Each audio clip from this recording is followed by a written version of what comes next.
Yo, what's up guys? Ako nga pala si Mr. Rio.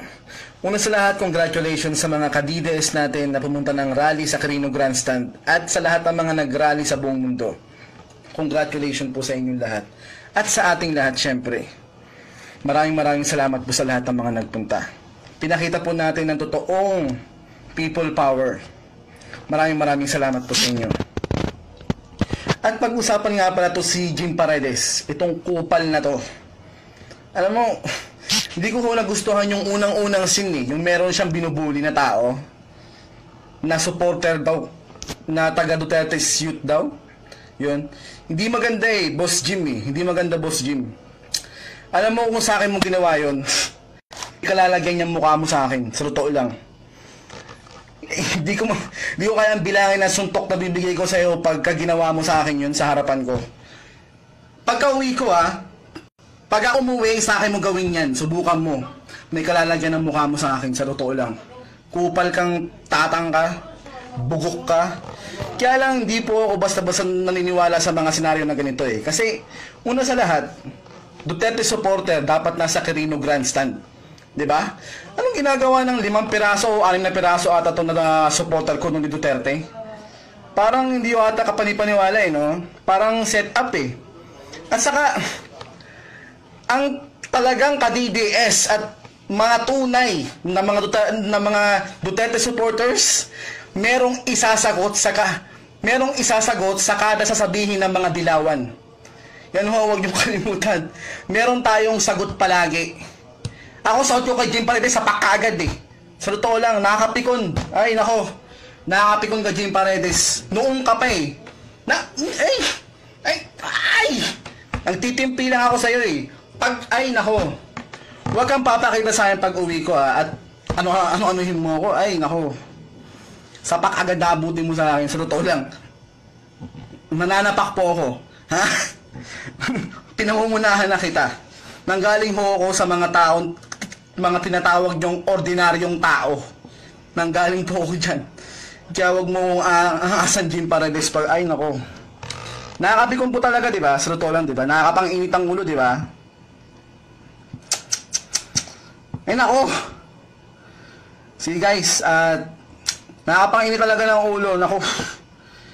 Pasalamat ka, alam ko na mag-live ngayon. Kung hindi, gawa na naman ako ng video. Sayang na naman ang oras ko. Kupal na Jim Paredes to. Sabihin nyo nga yan, tatang na di na kayo laos na kasi kaya ganyan, no? Kaya, ay nako. Pero dapat po imbestigahan yung 5 pirasong Duterte youth kunwari na nandun. Baka po kasi gawa-gawa lang nila yung eksena na yun. Diba? Kaya huwag tayo masyadong maniwala kaagad. Dapat po i-check yung mga tao na yun, yung 5 piraso tao na yun, kung talaga ba Duterte supporters yun. Diba? Talagang bastos. Kupal talaga. Kupal yung Jim Paredes na yun. Noon ka pa, ha? Noon ka pa. Tumahimik lang ako noon, pero ngayon, ako, below the belt ka na. Kaya lang parang set up diba? Isipin nyo guys sa EDSA, andun lahat ng media. Imagine niyo yun, lahat ng media yata nandun. Pati siguro international media nandun, no? Ang nasa Quirino Grandstand, yung mga supporter talaga ni Duterte. Diba? Yung mga nag-live streaming sa Facebook, sa PTV. Maraming salamat sa PTV. Pero putang, ayoko magmura ba kasi maano na naman yung Facebook ko Kapang tigil Upakan ko yung Jim Paredes na yan Hindi maganda, below the belt, diba? Kahit sabihin mo na, na set up lang kunwari nila o gawa-gawa lang nila. Hindi maganda Hindi maganda Parang sinadya talaga diba? Hindi maganda. Bastos talaga. Naku. Sabihin nyo sa kanya, sa nakakilala sa kanya, si Mr. Rio ka, pag uwi ko, sa akin niya ka mo anuhin yun. Ako, upa ko talaga siya. Mga 100 suntok, kabuti na, ay nako. Ganito pala pag walang script, nakakapikon, para ako si President Duterte gusto kong ina. So yun po guys, okay. Doon makapag-relax nakapang-initan talaga ng ulo. Kaya na ko pag gusto gumawa ng video, kaya lang maraming tayo sa shop Ha? Buti na lang oras ng sala eh, ha? Kaya nagawa ko ng video, gusto kong ilabas, gusto kong isigaw ang galit ko eh. Gusto ko suntukin yung cellphone ko eh. Punyemes na ano na yan, na Jim Paredes na yan. Hindi, below the belt talaga. Oo nga, ninakaw pa yung banner, di ba? Ibalik ko daw yung banner, kaya lang tingin ko, alam niyo talaga guys, parang set up talaga eh. Hindi ako naniniwala eh. Wala sigurong bobong Duterte supporters na napupunta ng EDSA Shrine dahil alam nila mangyayari dahil magkakagulo talaga yun. Di ba? Sa alimang piraso lang sila, siguro 6 o 7. Mga naaganong pa lahat. Sabay nung hinakausap ni Jim Paredes, walang masagot. Nung klaseng ka-DDS yun. Di ba? Ang mga Duterte supporters, kada salita na bibitawan ng mga dilawan merong isasagot. Yan ho yung wag yung kalimutan.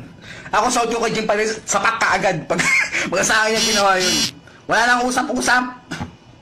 So paano guys? Mag-relax muna ako at nag-iinit talaga ulo ko eh. Ha? Sige guys. Bye-bye. Okay, so I have a message to you, Jim Paredes. I'm speaking in behalf of the young people and as a youth leader, I condemn your actuations yesterday. Kapal ang mukha mo, pinalayas mo yung kabataan doon. Bakit? Sino ba may sabi na bawal sila doon? Eh di ba nga, nag-invite ka ng mga tao doon? Ayun, tumugon sila sa panawagan mo, pumunta sila doon. Hindi mo naman sinabi na para lang sa mga pro-Aquino yun. Galing-galing mo, pinalayas mo sila. Sinigaw-sigawan, pinahiya. Tapos kinuha niyo pa yung banners nila. Kapal ang mukha mo eh. Tumanda ka nga, wala ka namang pinagkatandaan. Hindi mo ba alam, dapat sana siguro ang ginawa mo doon, kinausap mo sila ng maayos, hindi yung parang kang praning, loko-loko, parang nabubuang ka kahapon eh. Tapos yung mga kasama mo, pinalayas pa sila. Eh, isa ka pa namang, singer? Parang naging ano ka na eh, naging modelo ka na sana ng kabataan. Eh, yung sa ginawa mo kahapon, wala eh. Palpak ka eh. Subukan mo nga, pumunta ka ng Davao, ako kausapin eh, ha? Look at me, ha? Kausapin mo ako, pumunta ka ng Davao, subukan mo at hindi ka malilintikan sa akin, gago ka. Sino ba may sabi na sa inyo lang yung EDSA? Para namang kung makasta ka, may titulo kayo doon. Tapos, meron ka pang sinabi kahapon na ano yun? Na sinabi raw ni Digong na lagyan ng baril, no? Inutusan ni Digong na lagyan ng baril yung biktima. Saan mo napanood yun? May prueba ka ba? Sige nga, pakita mo nga sa amin. Eh, puro kagawa-gawa ng storya eh.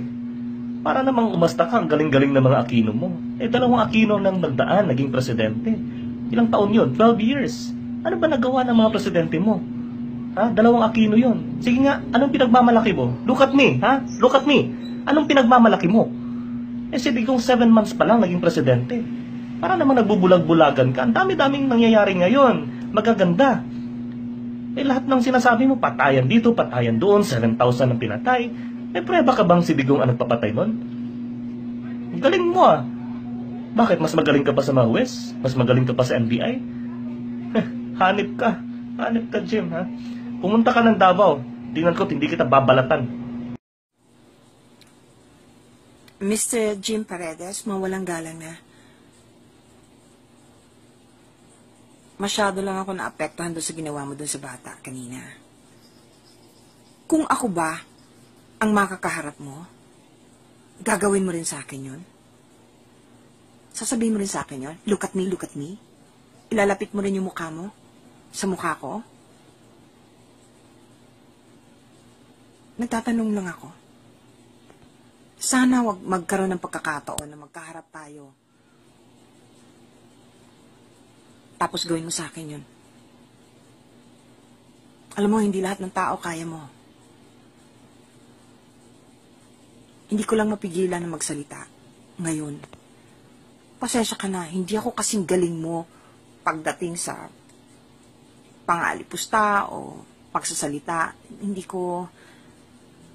yan ang style ko. Sobra lang ako naapektuhan doon sa ginawa mo. Kasi matanda ka na. Pareho tayong matanda na. Showbiz ka. Pareho tayong showbiz. Napakapangit. Alam mo ang lumalabas? Ikaw yung duwag.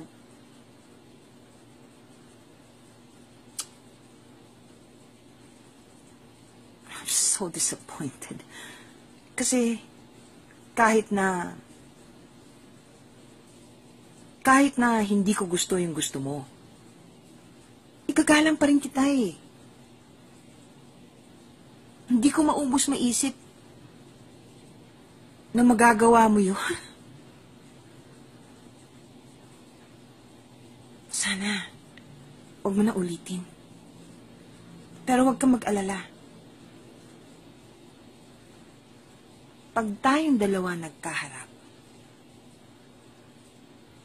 hihintayin ko lang kung gagawin mo rin sa akin yun. Ingat ka lang talaga. Kasi hindi lahat ng tao ay may pasensya. Hindi lahat ng tao ay kaya mo.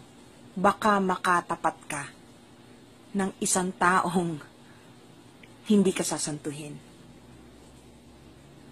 Maraming gustong maghamon sa'yo.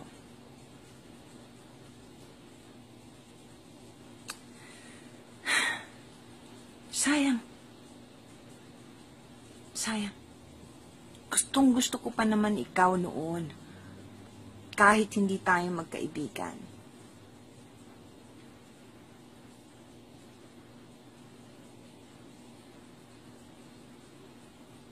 Ang pangit eh. Parang wala kang pinagkatandaan.